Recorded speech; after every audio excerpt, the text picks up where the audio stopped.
이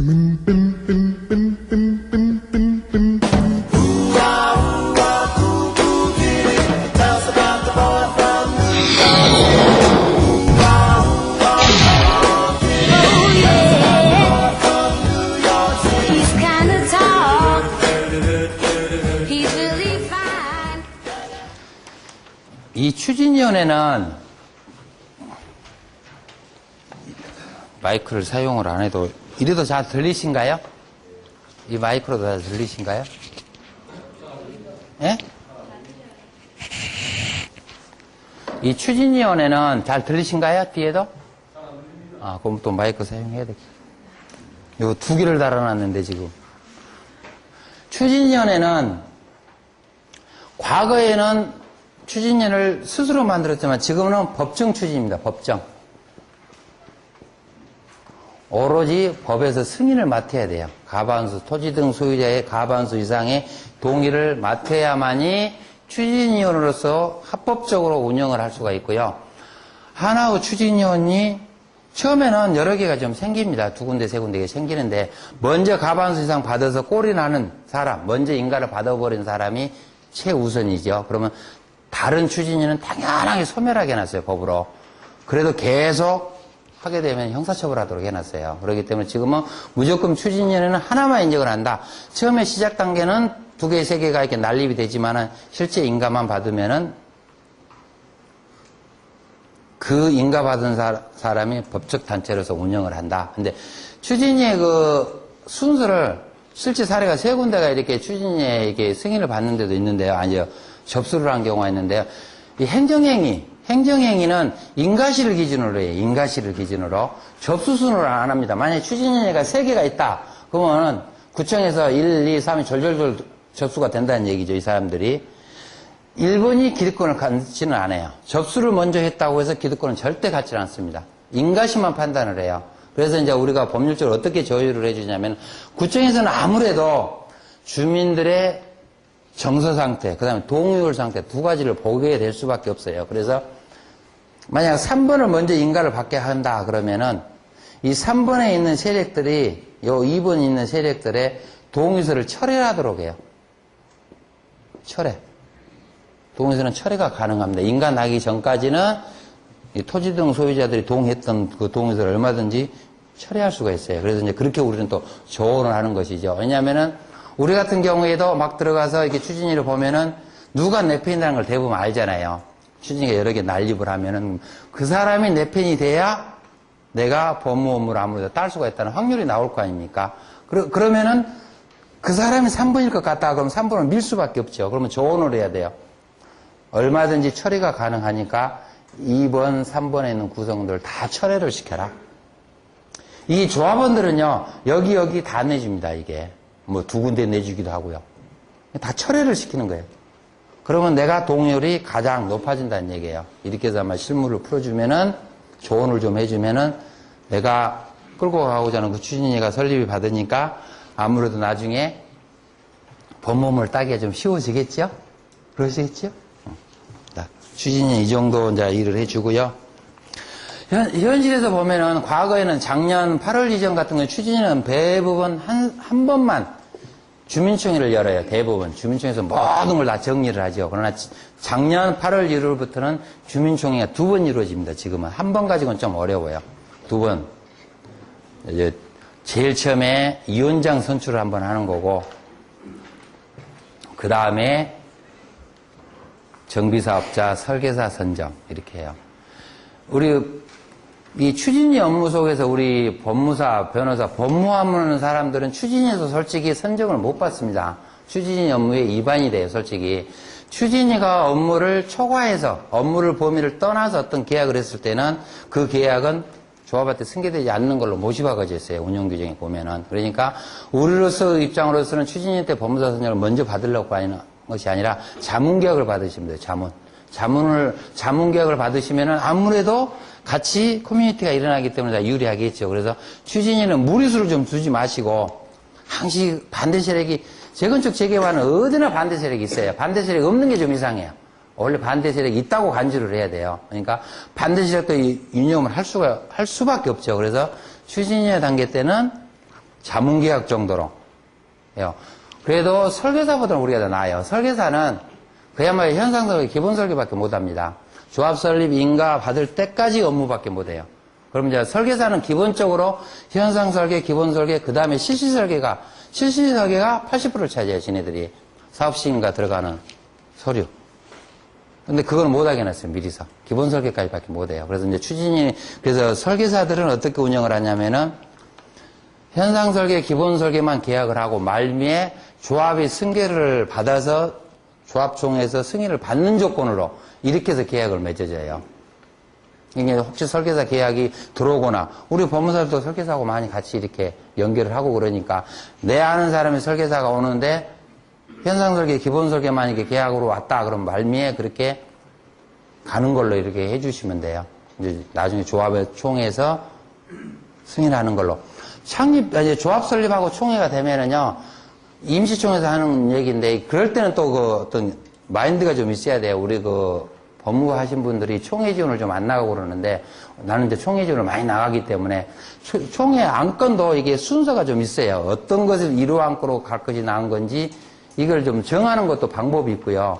상정하는 방법도 일괄 상정을 할 거냐, 뭐 분할 상정을 할 거냐, 개별 상정을 할 거냐, 이런 방법도 다 있는데, 오늘 이제 시간이 좀 안 되기 때문에 그것까지 좀 어려울 것 같고, 그래서 일단은 추진위 업무에서는 우리 법무 업무는 자문계약 정도, 그리고 추진위 때는 크게 이제 권리분석, 자문하면 이제 권리분석 업무가 나오겠죠. 권리분석 업무에 대해서는 컨설팅이 못합니다. 혹시 컨설팅이 권리분석을 해서 만약 영역을 받았고 내가 침해를 했다가 뭐 형사고소 하세요. 변호사법 위반으로. 그럼 이미 대법원 판례가 한번 딱 나와 있습니다. 이미. 권리분석 업무는 사인이 했을 경우에는 변호사법 위반이다. 그거 분명히 나와 있어요. 그런 것은 우리한테 참 좋은 것이죠. 그러니까 혹시 컨설팅, 설계사들 돈을 받고 권리분석한다 했을 때는 그런 변호사법 위반으로 처벌을 받을 수가 있다. 근데 다만 이제 거기서 단순히 등기만 보고 베끼는 방법으로 이렇게 그 컨설팅 해주는 것은 그건 이제 변호사법 위반 아니라고 봐요. 단순 업무로 보는데. 근데 추진위에서 업무는 그게 아니잖아요. 권리 분석을 좀 더 높은 권리 분석, 토지 등 소유자가 과연 몇 명인지 이런. 이제 우리가 이게 법무사님들이나 이 직원들이 대부분 권리 분석을 하라 하면은 등기부만 보고 그대로 분석만 해주고 하는데 그 마인드를 좀 바꾸셔가지고 권리 분석하면 주소가 나오잖아요. 그러면 이항이면은 거기에다가 성향별도 좀 해주세요. 우리 등기부 등본을 보면 앞에 생년월일이 다 나오잖아요. 거기 성별 분포도도 좀 빼주시고 지역별 분포도 좀 빼주시라고. 엑셀 조금만 공부하면은 얼마든지 그래프로 빠져요.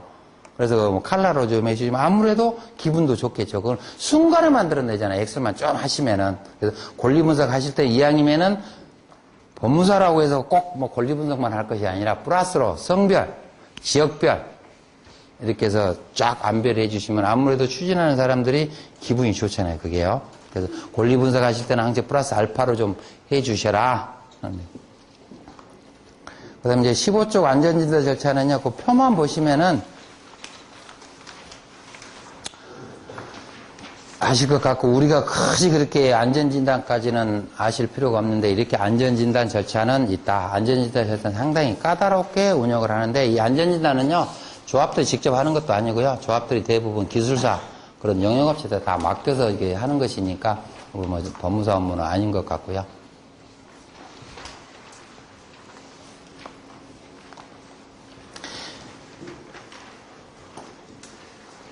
이제 깊이 들어간다고 하면 이제 우리 추진위 중에서도 우리 이제 법무사 업무가 나온다 하거나 뭐 변호사 업무나 나온다 하면은 뭐 주민총회 무효소송을 한다든가 우리가 원래 총회 무효소송을 하면 필수적으로 보전처분을 하죠. 우리가 보전처분의 타이틀은 효력정지 가처분.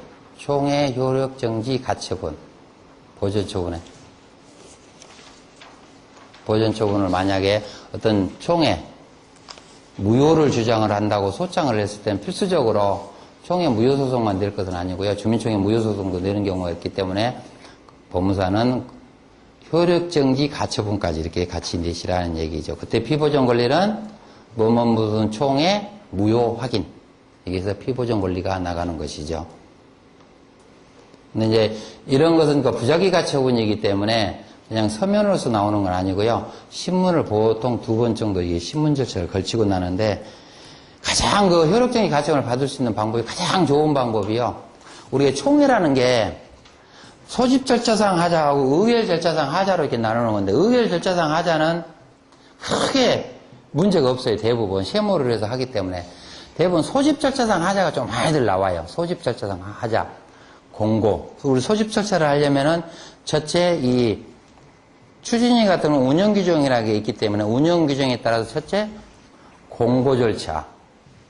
근데 대부분 이제 이런 것을 모르니까 대부분 결의, 내용에 대해서 무효만 주장을 하고 그러는데요. 소집 절차상 무효가 되면은 결의 내용상 무효는 더 이상 판단할 필요가 없이 무효를 선언해버리죠. 이 주민총회를 열려면은 첫째, 공고.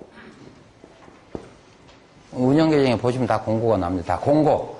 이 공고가 게시판을 공고를 하도록 돼 있는지, 아니면은 일정 구간 신문에 공고를 하도록 돼 있는지, 이 공고 규정이 제대로 지켜져 있는지. 두 번째로는 통지가 있어요. 통지 절차가 제대로 돼 있는지. 통지에는 의안의 목적이 있죠. 의안 목적이 제대로 돼 있는지. 의안의 목적은 그 타이틀로 봐서 총회를 어떻게 운영하겠다고 개략적으로 알 수 있는 범위 이내면은 정당하다고 판례를 보기 때문에 그냥 아무 안건 그 의안을 보고 전혀 예측이 불가해버릴 경우에는 그 안건은 없는 걸로 봐요. 시공사에 관한 건 이래놓으면 모르잖아요. 시공사 뭐 본격 이제 추진위는 시공사가 없겠지만은 뭐 이제 설계사다 그러면 설계사에 관한 건 해보면 모르잖아요. 설계사를 선정한다는 건지 계약을 한다는 건지 파기한다는 걸 모르잖아요. 이게 설계사 선정에 관한 건 이런 식으로 아니면 설계사 계약 유지의 건, 뭐 설계사 계약 해지에 관한 건 이 정도로 나와줘야 된다. 근데 이제 대부분 그 토지등 소유자들이나 조합원들 오면은 책을 안 보내줬다고 이게 와요. 책을 안 보내줬다고 해서 우리가 총회 절차상 무효는 안 돼요. 이미 통지서에 의해서 이미 예측을 해주고요. 서비스 차원에서 의안이 이렇게 됩니다 하고 책자를 내보내준 것 뿐이지 법으로 거기까지는 강제하지 않다. 그래서 의안 목적이 제대로 돼 있는지, 그 다음에 이제 통지 기간이 제대로 돼 있는지, 며칠 이내 이렇게 나왔죠. 며칠 전에 통지를 해야 된다. 000 전 이렇게 했죠. 0일 전에. 이래놓으니까 또 이게 기간 계산하는데 좀 헷갈릴 거예요, 이게요. 초일을, 앞으로 가는 건 우리 초일을 불산이고 하니까 쉬운데, 역산으로 갈 땐 좀 헷갈려요, 이게요. 그럴 때는 머리 아프게 생각하지 마시고요. 이 통제하는 날 있잖아요. 발송일. 그 다음에 주민총회는 총회일이 있을 거예요. 이건 무조건 없다고 보시고요. 요 기간이 얼마가 남았는가를 보시라고요. 요 기간에 남는 기간이 요 일이에요. 이것만 넘어지면은 기간은 맞는다. 그 다음에 이제 통지가 되고 나면은 그 다음에 이제 소집으로 들어가죠. 이제 성원 문제. 개의 절차가 돼 있는지. 그 다음에 개의가 되고 나면은 의결 절차가 되도록 돼 있는지. 그래서 여기까지는 소집 절차상 하자. 우리가 소집 절차상 하자. 여기는 의결 절차상 하자라고 그러는데요. 여기는 엄격입니다. 여기는 우리가 판단하기를 법에서는 엄격 판단이에요. 엄격 판단. 이거는 필수적으로 지켜라 이게. 무조건 지켜라. 의결 절차는 대부분 형평성, 불균형, 중대한 형평성이 너무나 크다. 이랬을 때만 무효하는 것이지 간이한 불공평 이런 거는 받아주지 않는다. 그래서 우리가 주민총회 혹시 잘못됐다. 그랬을 때는 이쪽을 집중적으로 공격을 하셔야 돼요. 이쪽을 집중적으로. 그래야 인용될 가능성이 좀 크다. 그 다음에 이제 만약에 위원장 선정이 무효라고 하면은 위원장 직무집행정지 가처분도 이제 생각할 수가 있고요. 추진위원회. 그래서 이제 법무 업무를 하면은 추진이 무효는 할 수는 있겠지만 큰 의미는 없어요. 추진위는. 추진위가 이제 주민총회 효력정지 가처분, 주민총회 무효. 그 다음에 만약 그것이 임원 선정과 관련됐다. 그러면은 직무정지 가처분. 이 정도가 우리 법무 업무. 그 다음에 이제 권리 분석. 이 정도가 우리 법무 업무입니다. 그래서 대략 지금 1단계로서 이 구역 지정 추진이 운영을 갔는데요. 말을 너무 빨리 하다 보니까 저도 이제 입도 좀 타고 어떤 감각이 좀 오신가요, 이게요? 너무 빨리를 내가 진행을 하니까. 그래서 이제 또 50분이 됐으니까 일단 또 쉬어야 될 것 같고요. 제 생각은 그냥 오늘 오후 내에 좀 해주고 싶은 생각이지만은 50분 됐으니까 10분 쉬었다가요. 그 다음 단계 우리가 설립 단계 하도록 하겠습니다.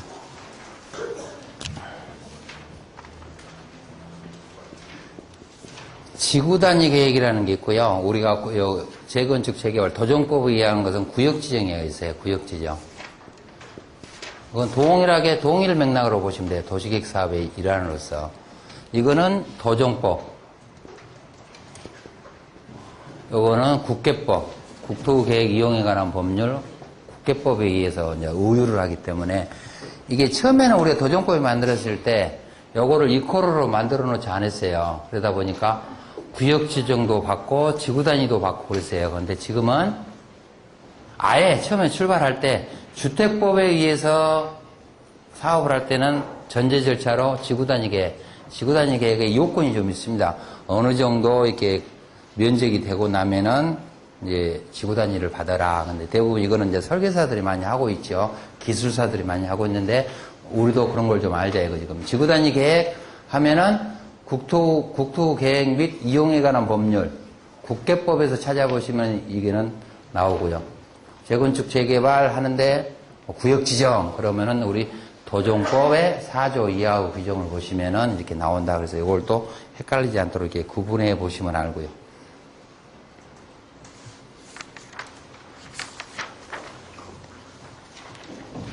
그 다음에 이제 조합 설립으로 가겠습니다. 조합 설립.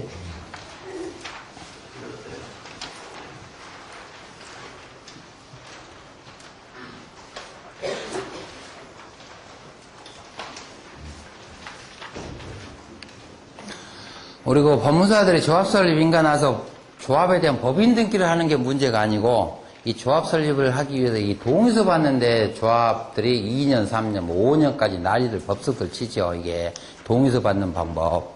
그래서 이 조합 설립에서는 우리가 동의서를 좀 자문을 많이 해 주셔야 돼요. 이 동의서가 옛날에 재건축 결의로 보시면 돼요. 옛날에 우리 집합건물 집권법의 47조인가에 있는 규정을 그대로 동의서에다가 그대로 옮겨 붙어서 조문을 그대로 규정하고 있어요. 재건축 하면 결의 4대 요건이라는 얘기 들어보셨죠? 4대 요건은 지금은 재건축 결의라는 용어가 없는 대신 조합 설립 동의서 4대 요건 이렇게 이제 바뀌어졌다 법이 있어 가지고요. 근데 이제 이 동의서를 만들 때는 뭐 신축 건물 개요 이런 게 받도록 되어 있는데 가장 중요한 게 비용 부담과 그 다음에 정적수 동의율이죠.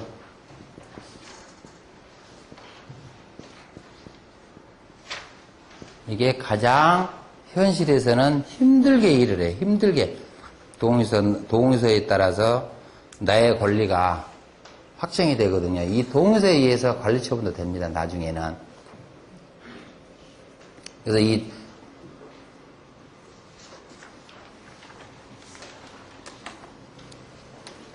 동의서가 잘못됐다 하더라도 재개발은 크게 문제가 없어요. 자, 이 동의서를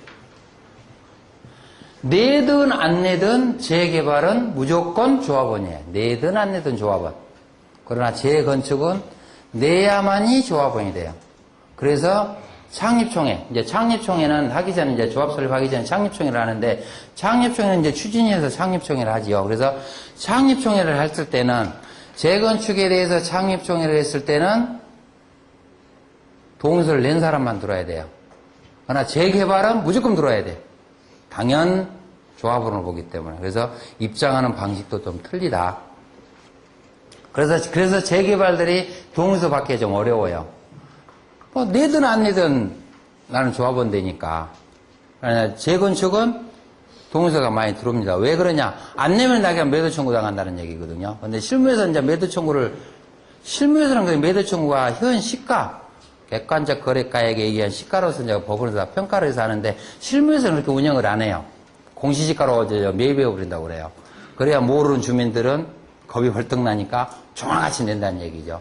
그래서 우리 법무사들도 굳이 그런 얘기를 해줄 필요가 없어요. 동의서 안 내면 매도 청구 됩니다. 이 정도만 하시고, 조합이 뭐 공시지가로 매입해야 한다고 하면 그대로 그냥 거기만 끄떡끄떡 하고 있으시면 돼. 그냥 굳이 그런 시가로 하고 어쩐다 하면은 동의서가 다 안 들어오잖아요. 나 동의서 안 들어와도 내 시가 다 보상을 해주는데 분양 신청하기 전까지는 동의서만 내면 되는데 이 동의서 내는 시기는 분양 신청까지예요.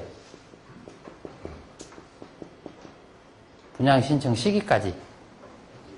그렇기 때문에 이게 법을 아는 사람들은 야 나중에 내도 되지.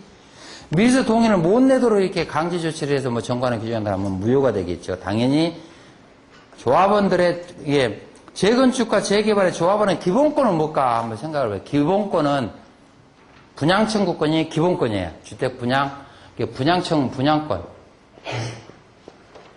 분양 청구권이 조합원은 기본권입니다. 기본권. 우리 헌법에서 말하는 기본권 같이. 그래서 분양권 저기에 대해서는 함부로 제한을 못 하도록 했나요?